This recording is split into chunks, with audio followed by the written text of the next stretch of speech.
So we were founded just over 10 years ago when I was in the Royal Academy, a museum in the centre of London, with my 3 children at the Aztec exhibition. I don't know if any of you saw it.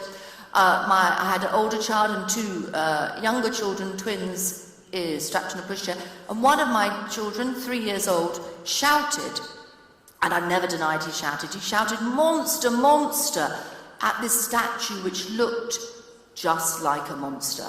Had snakes for hair, a big beak for a nose, and I thought, this is fantastic. I've got a 3-year-old that's appreciating pre-Hispanic art. How good can it get? So I bent down and I said, yes, it looks just like a monster.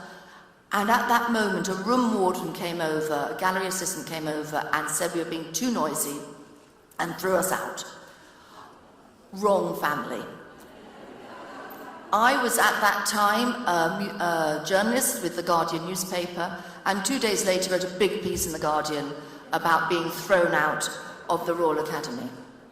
And what was really interesting was by the end of that day, we had at the paper over 500 emails from other families saying, museums aren't working for us, let's try and make it work. So that's what we did. In The Guardian, we set up a campaign, we called it the Kids Museums Campaign, but it didn't really exist. It was just a few pages, we ran loads of stories on it.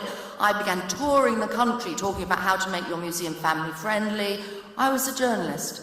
I was called in to see the then director of the National Gallery in London. I'll never forget this moment, when he called me in and said, we really like this Kids and Museums campaign, and we've been talking on our board about it, and we have some ideas of how we might work together, and I'd like you to take them back to your team.